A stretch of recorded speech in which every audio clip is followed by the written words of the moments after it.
एक घर में परिवार के एक सदस्य के लिए एक कानून हो, परिवार के दूसरे सदस्य के लिए दूसरा कानून हो, तो क्या वो घर चल पाएगा क्या? आज भारतीय जनता पार्टी की सरकार है, कॉमन सिविल कोड की दिशा में आगे बढ़ गई। हमको प्रोटेक्शन मिलता हमारे रिलीजियस कस्टम्स का, कल्चर का और प्रैक्टिसेस का आर्टिकल 29 के तहत, जो एक अनफेटर्ड फंडामेंटल राइट है, और हम किसी भी हाल में इन चीजों को खोने को तैयार नहीं है, इसीलिए हम यूसीसी के खिलाफ हैं। और इसके बजाय कि इसको आगे चलाएं, इस पे बार बार सोचें कि कहीं कोई तूफान न आए अगर इसके लिए इन्होंने कोई कदम उठाया। ইউনিফর্ম সিভিল কোড, এক দেশ এক আইন। বাংলা যখন প্রস্তুতি নিচ্ছে পঞ্চায়েত ভোটের, সেই মুহূর্তে গোটা দেশ প্রস্তুতি নিচ্ছে বাদল অধিবেশনের, মনসুন সেশন ইন্ডিয়ান পার্লামেন্টে, যেটা সম্ভবত হতে চলেছে জুলাই 17 থেকে আগস্ট 10 পর্যন্ত। আর এই monsoon session of Indian parliament, বাদল অধিবেশনেই হয়তো আসতে চলেছে সেই বিল যার জন্য অপেক্ষা করে আছে গোটা দেশের মানুষ, অধিকাংশ মানুষ। ইউনিফর্ম সিভিল কোড, এক দেশ এক আইন, এবং যেটাকে বলা হচ্ছে বাংলায়, যেটাকে বলা হচ্ছে ভারতীয় নাগরিক সংহিতা, যার নাম হয়তো দেওয়া হবে ইন্ডিয়ান সিভিল কোড, ঘোষণা করে দিলেন নরেন্দ্র মোদী আমাদের প্রধানমন্ত্রী। এবং মুসলিম ভাই বোনেদের উদ্দেশ্যে, বিশেষ করে মুসলিম মহিলাদের উদ্দেশ্যে তিনি বার্তাও দিয়ে দিলেন, যে বার্তা আগে বারবার দিয়েছেন স্বরাষ্ট্রমন্ত্রী অমিত শাহ।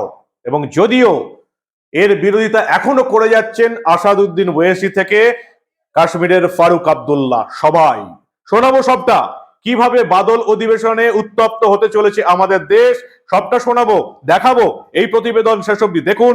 আজকের গুরুত্বপূর্ণ প্রতিবেদনে আমি মানব, দা নিউজ বাংলায় আপনাদের স্বাগত জানাচ্ছি। আসাদুদ্দিন ওয়েসি থেকে জনাব ফারুক আব্দুল্লাহ, প্রত্যেকেই কিন্তু এখনো এই ইউনিফর্ম সিভিল কোড বা এক দেশ এক আইনের বিরোধী। তবে আমাদের দেশের প্রধানমন্ত্রী নরেন্দ্র মোদী কিন্তু পরিষ্কার ঘোষণা করে দিলেন, এই দেশের এবার একমাত্র লক্ষ্য হচ্ছে এক দেশ এক আইন, ইউনিফর্ম সিভিল কোড, যার হয়তো নাম দেওয়া হবে ইন্ডিয়ান সিভিল কোড।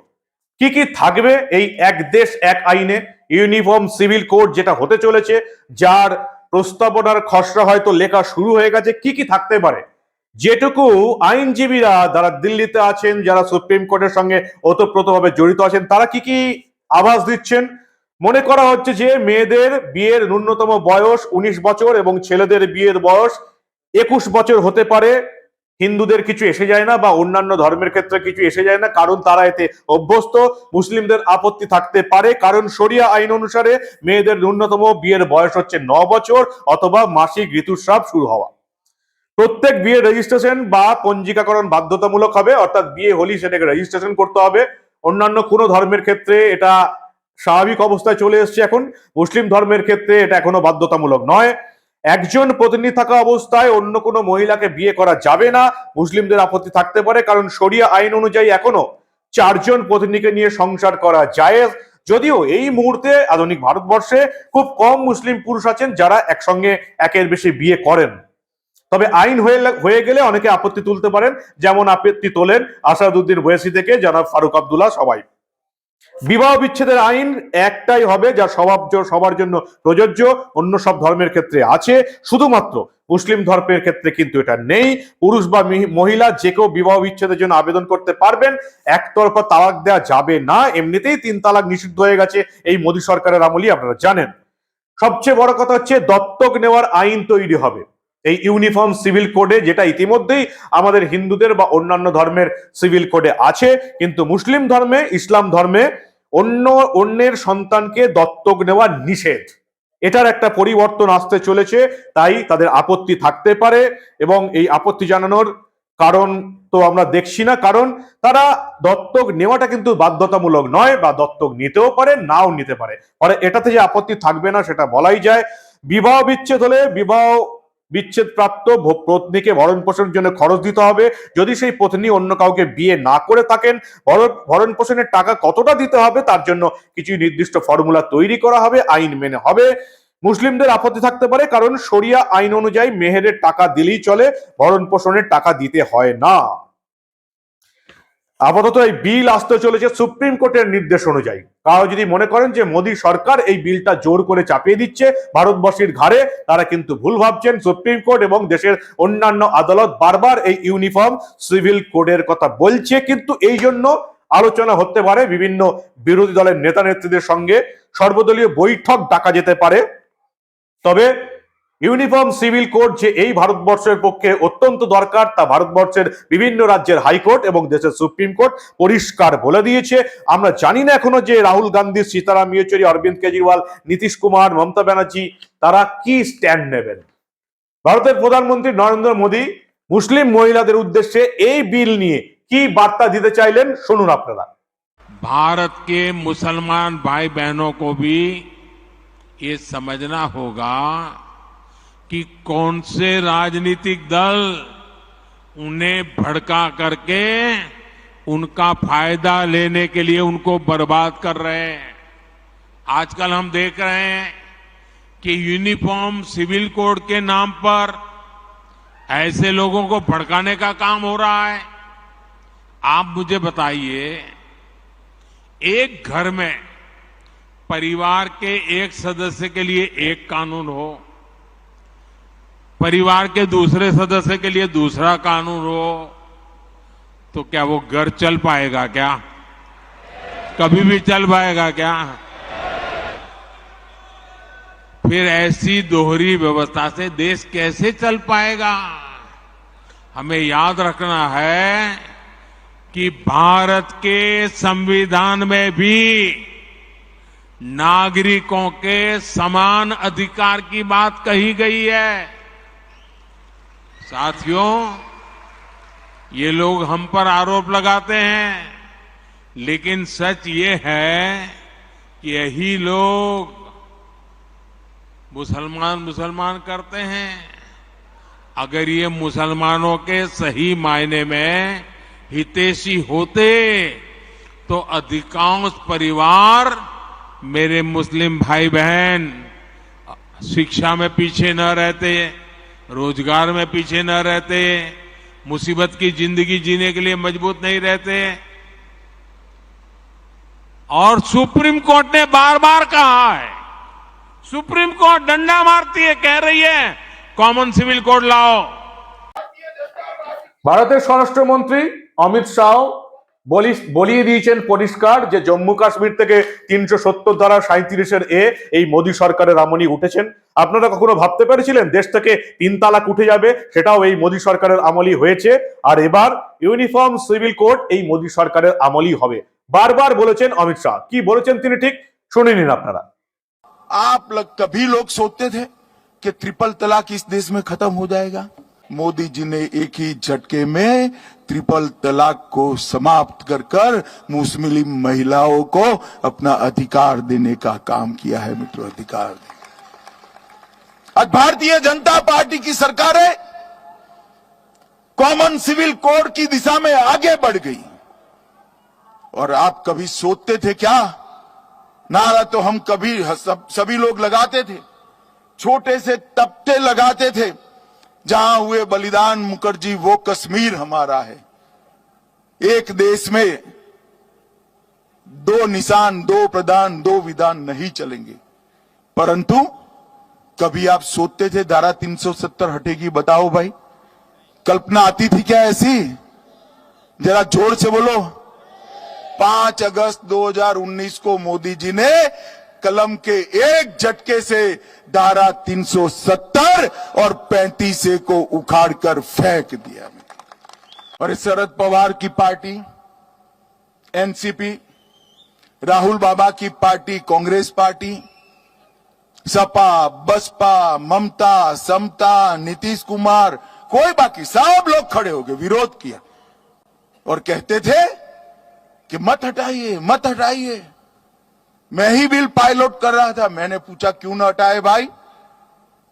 तूने कहा कश्मीर में खून की नदियां बह जाएगी।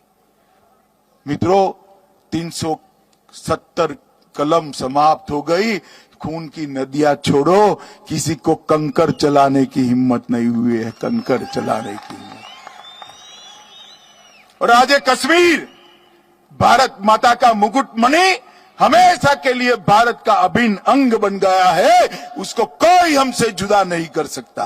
ये काम नरेंद्र मोदी जी ने किया। বামপন্থীরা এবং কংগ্রেস কি করবে সেটাই এখন দেখার। বামেরা আবার মুসলিম ভোট ব্যাংকের জন্য এটাকে সমর্থন করবে কি না সেটা নিয়ে ভাবতে পারে, আবার যেহেতু মোদী সরকার আনছে তাও এটাকে সমর্থন করা উচিত হবে কিনা সেই নিয়ে ভাবতে পারে। বাম এবং কংগ্রেস দুজনাই কিন্তু একটা দ্বিধায় থাকবে যে এই বিল নিয়ে তারা কি করতে পারে, কারণ ভারতবর্ষের অধিকাংশ মানুষের দাবি যেমন ছিল কাশ্মীর থেকে বিশেষ ধারা 370 এবং 37-এর এ ধারা উঠে যাক কাশ্মীর থেকে, সেটা উঠে গেছে। ভারতের অধিকাংশ জনতা এটা চেয়েছিল এবং তারপরে আমরা দেখেছি যে 3 তালাক উঠে যাওয়ার পরে উত্তরপ্রদেশের ভোটে কিন্তু মুসলিম মহিলাদের ভোট পেয়েছিল যোগী সরকার। মুসলিম অধ্যুষিত প্রায় 75 থেকে 80টা সিটে যোগী সরকার উল্লেখযোগ্য ভোট পেয়ে জিতেছিল। এবার এক দেশ এক আইন, ইউনিফর্ম সিভিল কোড গোটা দেশের মানুষ চাইছেন, তাই বিরোধী দলের নেতা নেত্রীরা কি করেন সেটাই এখন দেখার। আসাদুদ্দিন ওয়েসি পরিষ্কার এই বিলের বিরোধিতা করবেন বলিয়ে দিয়েছেন। কি বলেছেন তিনি শুনুন আপনারা। संविधान की धज्जियां उड़ाकर 370 को हटाए हैं, नंबर 1। दूसरी बात यह है कि भारत के मुसलमानों का हमको प्रोटेक्शन मिलता हमारे रिलीजियस कस्टम्स का, कल्चर का और प्रैक्टिसेस का आर्टिकल 29 के तहत, जो एक अनफिटर्ड फंडामेंटल राइट है, और हम किसी भी हाल में इन चीजों को खोने को तैयार नहीं है, इसीलिए हम यूसीसी के खिलाफ हैं। আসাদুদ্দিন ওয়েসির মতোই এআইইউডিএফ রফিকুল ইসলাম পরিষ্কার জানিয়ে দিয়েছেন তারা এই বিলের বিরোধিতা করবেন এবং তারা বলছেন, রফিকুল ইসলাম বলছেন, সবাইকে কি এক বিছানায় নিয়ে এলেই হলো?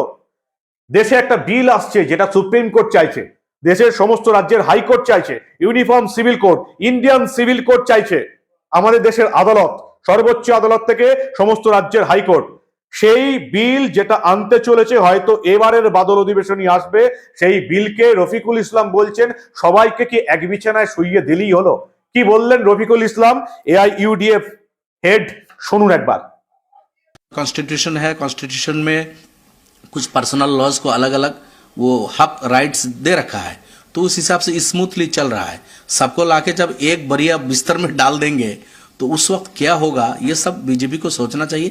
सोच समझ के कुछ लाए ना, पहले डिस्कस तो करे, पार्लियामेंट में बात रखे, डिस्कस करे, मुमकिन है या नहीं है, इस तरह की बातें हो। ये इलेक्शन के मतलब उसमें रैली में इस सब बातें करके लोगों को भड़का के, लोगों को लालच देके सिर्फ वोट बटोरने की जो ये कोशिश, ये मुनासिब नहीं है।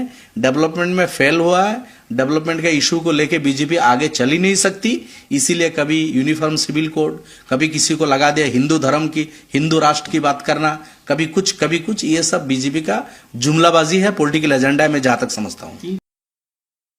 দেশের হিন্দু, শিখ, বৌদ্ধ বা জৈনদের ক্ষেত্রে এই বিলের কিছুই এসে যায় না, কারণ তাদের ধর্মের যে আইন অনুযায়ী তারা চলছেন, তারা দেশের এই ইউনিফর্ম সিভিল কোড যেটা আসতে চলেছে সেই মত অনুযায়ী প্রায় চলছেন। শুধুমাত্র লাভ কাদের হবে, এই দেশের যে 14 থেকে 15 কোটি মুসলিম মহিলা আছেন তাদের লাভ হবে, এমনটাই বলছেন দেশের প্রধানমন্ত্রী এবং দেশের স্বরাষ্ট্রমন্ত্রী। ফারুক আব্দুল্লাহ জম্মু কাশ্মীরের নেতা বুঝে গেছেন যে কাশ্মীর থেকে যেমন বিশেষ ধারা তুলে দেওয়া হয়েছে, ভারতবর্ষের অধিকাংশ মানুষ সেটাকে সমর্থন করেছেন, খুশি হয়েছেন, সেভাবেই গোটা ভারতবর্ষের অধিকাংশ মানুষ চাইছেন ইউনিফর্ম সিভিল কোড, এক দেশ এক আইন ইমিডিয়েটলি চালু হোক। তাই ফারুক আব্দুল্লাহ নিজের স্ট্যান্স বদলেছেন, তিনি এবার বলছেন যে মোদী সরকার এমন কিছু যাতে না করুক যাতে বিশাল কিছু হয়ে যেতে পারে। তিনি এটাকে বিরোধিতাও করছেন না, সমর্থনও করছেন না। ঠিক কি বললেন ফারুক আব্দুল্লাহ, শুনুন আপনারা। देखिए, सबसे बड़ी चीज मैं आपसे ये कहूंगा, जो आजकल ये कर रहे हैं कि यूनिफाइड कॉमन कोड होना चाहिए, मैं समझता हूं उसकी तरफ इनको सोचना चाहिए। ये मुल्क डाइवर्स है, इसमें हर किस्म के लोग रहते हैं, हर मजहब रहता है, हर जबान के लोग रहते हैं, हर सोच के लोग रहते हैं, और मुसलमानों का अपना शरीयत लॉ है, उसकी तरफ भी इनको नजर रखनी चाहिए। और इसके बजाय कि इसको आगे चलाएं, इस पे बार बार सोचें कि कहीं कोई तूफान न आए अगर इसके लिए इन्होंने कोई कदम उठाया। আসাদুদ্দিন ওয়েসি বা রফিকুল ইসলামরা যতই এই বিলের বিরোধিতা করুন, আমার ব্যক্তিগত মত এই দেশের অধিকাংশ শিক্ষিত এবং উদার মনস্ক মুসলিম পুরুষ নারী এই বিলের বিরোধিতা করবেন না। যারা প্রগতিশীল তারা চান যে এক দেশ এক আইন, ইউনিফর্ম সিভিল কোড এই দেশে চালু হোক। তবে আমাদের নজর থাকবে যে এই বিল এই সামনের বাদল অধিবেশনে এলে, মোদী সরকার এই বিল আনলে বামপন্থীরা এবং কংগ্রেস কি ভূমিকা পালন করে, অন্যান্য বিরোধীরা কি ভূমিকা পালন করে, সেদিকে আমাদের নজর থাকবে। এক দেশ এক আইন, ইউনিফর্ম সিভিল কোড, যেটা এই বিশ্বের প্রায় অধিকাংশ দেশে চালু হয়ে গেছে। ভারতবর্ষের মতন সবচেয়ে বড় গণতান্ত্রিক এবং ধর্মনিরপেক্ষ দেশে কেন ইউনিফর্ম সিভিল কোড, এক দেশ এক আইন হবে না, সেটাই কিন্তু প্রশ্ন। শ্যামাপ্রসাদ মুখোপাধ্যায় সেই কবে স্বাধীনতার পর 50-এর দশকে পরিষ্কার বলে দিয়েছিলেন এই দেশে একটাই দেশ, একটাই নিশান, একটাই বিধান আর একটাই প্রধান থাকবে। এক প্রধান এবং এক নিশান তো আপনারা পেয়ে গেছেন। মোদী সরকারের আমলে কাশ্মীর থেকে বিশেষ ক্ষমতাও তুলে দেওয়া হয়েছে। এবার গোটা দেশ সেই এক বিধানের অপেক্ষা করছে। মোদী সরকার কি এর মাধ্যমে একবার শ্যামাপ্রসাদ মুখার্জিকে কাশ্মীরের বিশেষ ধারা তুলে দেওয়া নিয়ে শ্যামাপ্রসাদ মুখার্জিকে সম্মান জানিয়েছিল? তার শেষ যেটা ইচ্ছা, এক বিধান, ইউনিফর্ম সিভিল কোড, এক দেশ এক আইন, শ্যামাপ্রসাদ মুখার্জির সেই ইচ্ছাকেও কি সম্মান জানিয়ে যেতে পারবে নরেন্দ্র মোদী সরকার এই বাদল অধিবেশনেই? এটাই এখন সবচেয়ে বড় প্রশ্ন। আমাদের নজর থাকবে যে এবারের বাদল অধিবেশনে এক দেশ এক আইন, ইউনিফর্ম সিভিল কোড মোদী সরকার নিয়ে আসে কি না। আপনারা দেখতে থাকুন দা নিউজ বাংলা। আমরা কোনো ঘটনায় চেপে রাখতে দেব না।